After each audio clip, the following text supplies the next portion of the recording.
This channel does not promote any violent, harmful, or illegal activities. All content provided by this channel is meant for an educational purpose only.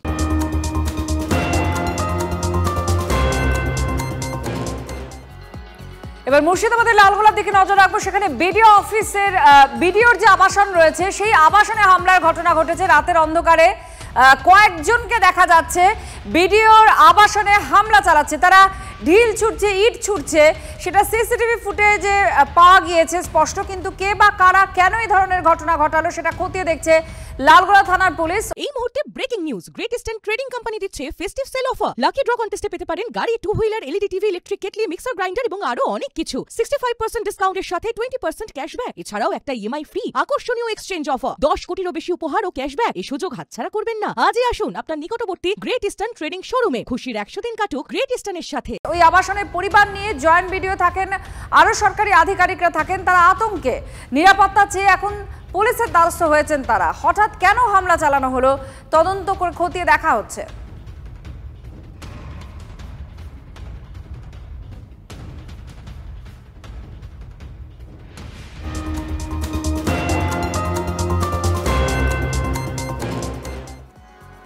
লুটের গল্প নিয়েও শেষ রক্ষা হলো না। বাবার টাকা লুট হয়ে গিয়েছে, এই অভিযোগে গ্রেফতার ছেলে। গ্রেফতার বলাই হালদারের 3 বন্ধুও। মঙ্গলবার প্রগতি ময়দান থানায় লুটের অভিযোগ জানান বলাই হালদার, আর তাতেও শেষ রক্ষা হয়নি। লুটের গল্প নিয়ে শেষ রক্ষাও হয়নি। বাবার টাকা লুটের অভিযোগে এবার গ্রেফতার করা হয়েছে ছেলেকে। গ্রেফতার বলাই হালদার এবং তার 3 বন্ধুও। মঙ্গলবার প্রগতি ময়দান থানায় লুটের অভিযোগ জানান বলাই হালদার, আর সেই বলাই হালদারকেই এবার পুলিশ গ্রেফতার করেছে তার বাবার টাকা লুটের অভিযোগে। সুশোভন আমাদের প্রতিনিধি আমাদের সঙ্গে আছেন। সুশোভন, ঠিক কি হয়েছে যে যেখানে ছেলে থানায় গেছিল বাবার টাকা লুট হয়েছে এটা অভিযোগ জানাতে, তাকে গ্রেফতার করলো পুলিশ? দেখো, মঙ্গলবার প্রগতি ময়দান থানায় একটি অভিযোগ দায়ের করে বলাই হালদার। সে বলে তার বাড়ি বিক্রির অগ্রিম প্রায় 30 লক্ষ টাকা সে তার মায়ের সঙ্গে বাইক নিয়ে আসছিল এবং তারপর 3 জন ব্যক্তি অস্ত্র দেখিয়ে তার থেকে টাকার ব্যাগ নিয়ে চম্পট দেয়। স্বাভাবিকভাবেই পুলিশ ওই অভিযোগ পাওয়ার পর তদন্তে নামে, সিসি ক্যামেরা ফুটেজ দেখে এবং সেখানে অভিযুক্ত যারা 3 জন ছিল তাদের শনাক্ত করে। তাদের জিজ্ঞাসাবাদ করা শুরু হয় এবং তার সঙ্গে যিনি অভিযোগকারী তাকেও জিজ্ঞাসাবাদ করা শুরু হয়। দীর্ঘ জিজ্ঞাসাবাদে এই অভিযুক্ত বলাই হালদার সে নিজেই বলে যে সে টাকা হাতিয়ে নেওয়ার পরিকল্পনা করেছিল, তাই এই লুটের কথা বলা হয়েছিল এবং সেটা অভিযোগ দায়ের পর্যন্ত হয়েছে। তাই ইতিমধ্যেই এই বলাই হালদার সহ 3 জন, সব মিলিয়ে 4 জনকে ইতিমধ্যে প্রগতি ময়দান থানা গ্রেফতার করেছে, যদিও টাকা উদ্ধারের চেষ্টা চলছে। ধন্যবাদ।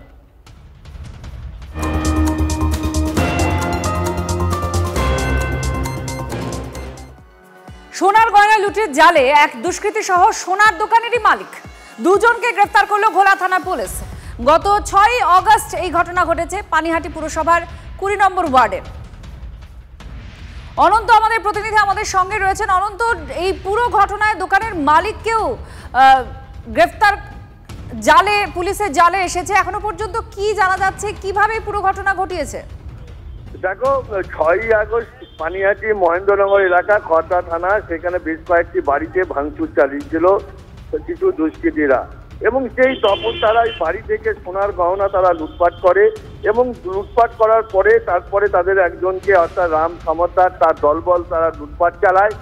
পুলিশ প্রথমে রাম সমাদ্দারকে গ্রেপ্তার করে, তাকে জিজ্ঞাসাবাদ করে সোনার দোকানের মালিক, যে দোকানে সোনা বিক্রি হয়েছে সেই দোকানের মালিককে পুলিশ গ্রেপ্তার করে। তার দোকান থেকে লুট হওয়া সোনা খড়দা থানা পুলিশ উদ্ধার করে।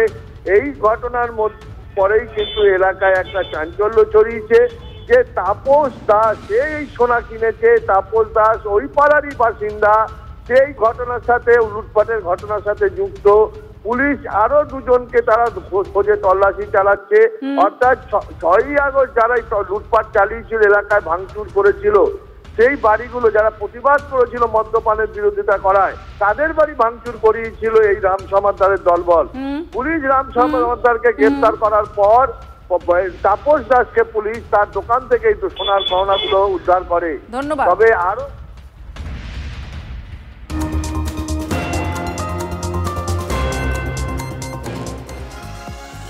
এবার অঙ্গনওয়াড়ি কেন্দ্রে কর্মী নিয়োগের ক্ষেত্রে দুর্নীতির অভিযোগে কড়া নির্দেশ কলকাতা হাইকোর্টের। অভিযোগ, 2 বছর আগে কোচবিহারের মেখলিগঞ্জে অঙ্গনওয়াড়ি কেন্দ্রে বেআইনিভাবে 15 জনকে নিয়োগ করা হয়, আর সেই মামলাতেই আদালত হলফনামা জমা দেওয়ার নির্দেশ দিয়েছে। নীলেশ্বর আমাদের প্রতিনিধি আমাদের সঙ্গে রয়েছেন, আরো জানাচ্ছেন নীলেশ্বর। দেখো, যেটা অভিযোগ ছিল এই দুর্নীতিকে নিয়ে, যে এইখানে 15 জন ইডব্লিউএস ক্যাটাগরি যারা অর্থনৈতিকভাবে পিছিয়ে পড়া, তাদের যে নিয়োগটা করা হয়েছে সেটা পরীক্ষার পরে সেই নিয়োগ বিজ্ঞপ্তি জারি করা হয়েছিল। এটাই ছিল মূল অভিযোগের বিষয় এবং সেই অভিযোগের ভিত্তিতেই মামলা হয়। প্রথমে কলকাতা হাইকোর্টে হয়, পরে জলপাইগুড়ি সার্কিট বেঞ্চের ডিভিশন বেঞ্চে মামলা দায়ের হয়েছিল। সেখানেই গতকালকে ডিভিশন বেঞ্চের এই নির্দেশ যে 749 জন ক্যান্ডিডেটের খাতা এবং তার সঙ্গে হলফনামা এটা আদালতকে জমা দিতে হবে, এমনটাই নির্দেশ দিয়েছে বিচারপতিরা। ধন্যবাদ। আরো অবৈধ নিয়োগের অভিযোগ উঠে এসেছে। অঙ্গনওয়াড়ি কেন্দ্রে কর্মী নিয়োগের ক্ষেত্রেও দুর্নীতি হয়েছে, এই অভিযোগে একটা কড়া নির্দেশ কলকাতা হাইকোর্ট দিয়েছে।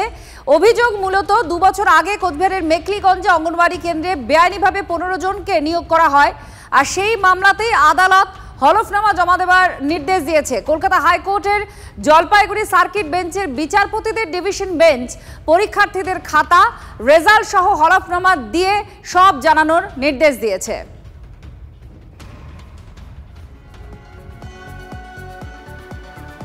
দিদি, আপনি কি লক্ষ্মীর ভান্ডারে টাকা পান? অ্যাকাউন্টে টাকা ঠিকমতো ঢোকে তো? আপনার মতোই আমাদের আরেক দিদি অঞ্জনা চক্রবর্তী, তিনি অবশ্য 4 বছর ধরে সেই টাকা পান না। তার টাকা ঢোকে কিন্তু চলে যায় অন্য মহিলার অ্যাকাউন্টে। কিন্তু ওই মহিলার কাছে আবার যদি টাকা চান তাহলে কাটমানির দাবি করছেন বলে অভিযোগ। একেই বলে উদর পিণ্ডি বুদর ঘাড়ে। বাড়ির মা মেয়েদের জন্য লক্ষ্মীর ভান্ডারের টাকা প্রতি মাসে নির্দিষ্ট ব্যাংক অ্যাকাউন্টে পাঠাচ্ছে রাজ্য সরকার, কিন্তু প্রায় 4 বছর ধরে এক উপভোক্তা লক্ষ্মীর ভান্ডারের টাকা পড়ছে অন্য মহিলার অ্যাকাউন্টে, আর সেই টাকা চাইতে গেলে চাওয়া হচ্ছে কাটমানি। ইনি নদিয়ার কৃষ্ণগঞ্জের বাসিন্দা অঞ্জনা চক্রবর্তী। 2021 সালে তিনি লক্ষ্মীর ভান্ডারের জন্য আবেদন করেছিলেন, কিন্তু তার অভিযোগ দীর্ঘদিন কেটে গেলেও তার লক্ষ্মীর ভান্ডারের অ্যাকাউন্টে একটা কানাকড়িও ঢোকেনি। বারবার প্রশাসনের দ্বারস্থ হয়েও মিলেছে শুধুই হয়রানি। 2021 সালে যখন লক্ষ্মী ভান্ডার দুয়ারে সরকার বসে, আমি তখন অ্যাপ্লাই করেছি, কিন্তু আমার অ্যাকাউন্টে টাকা ঢুকছে না। পঞ্চায়েত আমাকে বিডিওতে পাঠায়, বিডিও থেকে কালেক্টারি, এইভাবে 2 বছর একটানা বিডিও কালেক্টারি এই করে বেড়ায়। অবশেষে ব্যাংকের তরফে অঞ্জনা জানতে পারেন তার টাকা ঢুকছে শ্যামলী মহলদার নামে গেদের এক বাসিন্দার অ্যাকাউন্টে। 2 বছরে সেই টাকা তুলেও দেওয়া হয় অঞ্জনা চক্রবর্তীর হাতে। বই চেক করতে গিয়ে বলে আপনার লক্ষ্মী ভান্ডার ঢুকছে, কিন্তু অন্যের অ্যাকাউন্টে। ব্যাংক ম্যানেজার বলেন এই অ্যাকাউন্টটা হচ্ছে শ্যামলী মহলদারের, উনি জয়েন্ট অ্যাকাউন্টে আপনার টাকাটা ঢুকছে। ম্যানেজার আমাকে ওকে ডেকে আমার 21,500 টাকা উনি আমাকে তুলে দেন, কিন্তু তারপরও সমস্যার সমাধান হয়নি। অভিযোগ, এখন অ্যাকাউন্টে ঢোকা টাকা ফেরত চাইলে কাটমানি চাইছেন ওই মহিলা। শ্যামলী মহলদার বলেন ওই টাকা যদি যা হবে আমাকে হাফ টাকা দিতে হবে। আচ্ছা, আপনার টাকাটা ওদের জয়েন্ট অ্যাকাউন্টে ঢুকছে কেন? ওই তৃণমূলের লোক বলে। আর আপনার কাছে হাফ টাকা চাচ্ছে কেন? কাটমানি চাই, বুঝতে পারছেন না? আর যার অ্যাকাউন্টে টাকাটা ঢুকছে তিনি কি বলছেন? একদিনকে বলিছে টাকা তুলে দিয়ে যেতে, তা আমি আছে বাড়ি ছিলাম না, তারপরে আসবো এসে আবার উনি বললো যে তাহলে উনি ওই সেই মহিলার ফোন করেছে, তারপরে যে যাবো তুলতে, সে তো ফোন করবে তারপরে তো আমি যাবো, তারপর থেকে ফোন করিনি। উপভোক্তার ভোগান্তি নিয়ে বিজেপি তৃণমূলকেই দুষছে। কালচার তৃণমূলের নেতারা দেখুন, এই যে পরিযায়ী শ্রমিকদের যে ব্যাপারটা বলছে না, এটাও দেখবেন তৃণমূল নেতাদের বউ ছেলে মেয়ে সবাই পরিযায়ী শ্রমিক হয়ে গেছে, অরিজিনাল কেউ পাবে না। লক্ষ্মীর ভান্ডারও তাই, ম্যাক্সিমাম দেখেন ঘরে যারা পাওয়ার যোগ্য তারা পাচ্ছে না, তৃণমূল নেতাদের বউয়ের অ্যাকাউন্টে 3-4 করে ঢুকে যাচ্ছে। যখন এগুলো হয়, ওইগুলো যারা এন্ট্রি করেছে ওই সময় হয়তো কোনো ভুল হতে পারে, বা অ্যাকাউন্টের কোনো সমস্যা হয়তো ছিল ওই সময়, এরকম একটা কিছু হতে পারে। যদিও দ্রুত সমাধানের আশ্বাস দিয়েছেন বিডিও। এটা আমাদের নজরে আসার সঙ্গে সঙ্গে এটা আমরা রেকটিফাই করার জন্য পাঠিয়েছি, কিন্তু এটা এখনো পর্যন্ত ডিস্ট্রিক্ট থেকে ঠিক করা হয়নি। ওটা আমরা পারসিউ করছি, ওটা ঠিক করিয়ে ওনার অ্যাকাউন্ট যাতে যায় সেটা করা হচ্ছে। লক্ষ্মীর ভান্ডারের নাম নথিভুক্ত করার জন্য মহিলারা তাদের আধার কার্ড, ব্যাংকের পাসবই সহ একাধিক নথি জমা দেন। সূত্রের খবর, সেই ফর্ম ফিল আপের সময় তথ্যে গরমিল করা হয়ে থাকতে পারে। তাহলে কি সরকারি দপ্তরে ঘুঘুর বাসা? মহাদেব কুণ্ডুর report, TV9 Bangla.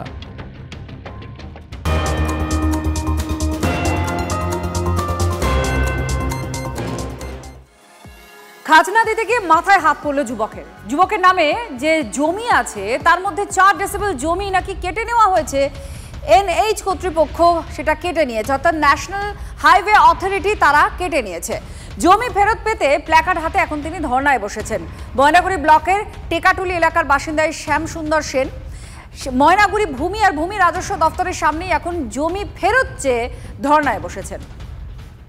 National highway আমার জায়গা টোটালটা কেটে নিয়েছে কোনো রকম নোটিশ ছাড়া। আমার 4টি জমি এখানে বলছে এলে কাটছে, আমাদের এখানে কিছু করার নেই। বাজার দর ওখানে বিল্ডিং করা আছে, তাও 50-60 লাখ টাকা দাম আছে, কিন্তু আপনারা কোনো ক্ষতিপূরণ ক্ষতিপূরণ না, কোনো নোটিশ না।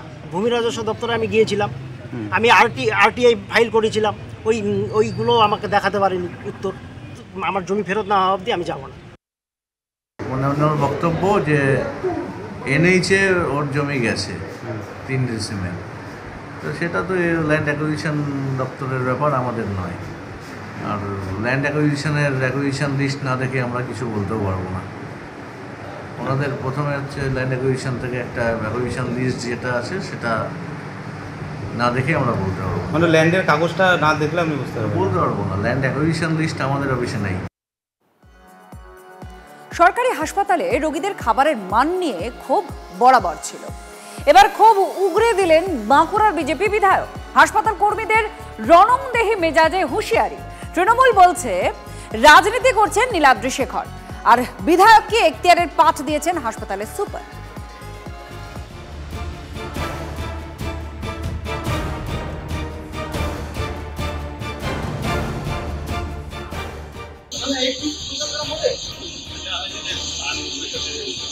হাসপাতালে রোগীদের পুষ্টি বলতে কি দেখতে পান? মাছের টুকরো বুঝতে বিষম খেতে হয়।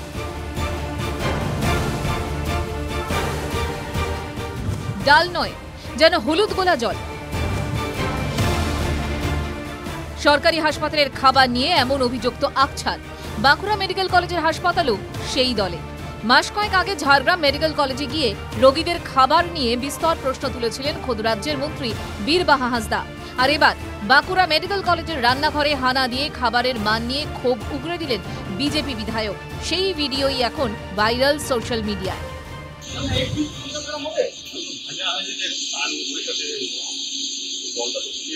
দেখুন, এরকম যদি হয় আমি কিন্তু এর ব্যবস্থা নেব। পরিষ্কার কথা বলছি, আমি এনে 3 দিন আপনাদের ওয়ার্নিং দিলাম। উন্নতি কিন্তু আপনাদের হচ্ছে ভাগে পায় না তো, সমুদ্র জল হয়ে আপনার মেডিকেলটাকে শেষ করে দিয়েছেন। আপনারা সবাই মিলে শেষ করে দিচ্ছেন। যদিও বিজেপি বিধায়কের এই তৎপরতাকে নাটক হিসেবেই দেখছে তৃণমূল। ভোট আসছে, রাজনীতি করছে আমরা জানি। 21 সালে নির্বাচনে জয়ের পরে বাড়ি থেকে বেরোননি, এলাকার উন্নয়নের কথা ভাবনা চিন্তার মধ্যেও তার আসেনি। সেই জায়গায় আজকে রাজনীতি করতে চলে গেছেন 26-এর সামনে নির্বাচন। স্বাস্থ্য দপ্তর সূত্রে খবর, খাবার দেওয়ার জন্য প্রতিদিন বরাদ্দ প্রায় 52 টাকা। হাসপাতাল সূত্রে জানা গিয়েছে রোগীদের সকালে দেওয়া হয় দুধ, ডিম সেদ্ধ, কলা, পাউরুটি। দুপুরে থাকে ভাত, ডাল, সবজির সঙ্গে মাছ বা মাংস। রাতে রুটি বা ভাত, ডাল, সবজি ও দুধ। খাবারের মান নিয়ে যখন প্রশ্ন উঠছে তখন পাল্টা বিজেপি বিধায়কের লক্ষণ রেখা মনে করিয়ে দিয়েছেন সুপার। আমার জানা উচিত আমার কতটা ক্ষমতা উচিত ছিল। যদি কোনো রকম কোনো প্রবলেম হয়ে থাকে পরিষেবা দেওয়ার ক্ষেত্রে অনেক সময় আমাদের প্রবলেম আমরা ফেস করি, ঠিক কথাই। নানা রকমের কমপ্লেন থাকে, পেশেন্ট পার্টির থাকে, পেশেন্টের থাকে, সেগুলোকে অ্যাড্রেস করা বা সেগুলোকে জানানোর কর্তৃপক্ষকে তার একটা নিয়ম আছে। এরকমভাবে কেউ যদি আমাদের কিচেনের মধ্যে without the permission of the authority ঢুকে যায়, এটা কিন্তু ঠিক না। যাদের বেসরকারি হাসপাতালে যাওয়ার সামর্থ্য নেই তাদের তো ভরসা সরকারি হাসপাতাল। সেখানেও খাবারের মান নিয়ে পদে পদে প্রশ্ন। ঝাড়গ্রাম হোক বা বাঁকুড়া, অবস্থাটা কিন্তু বদলায়নি। হীরক মুখোপাধ্যায়ের রিপোর্ট, TV9 বাংলা।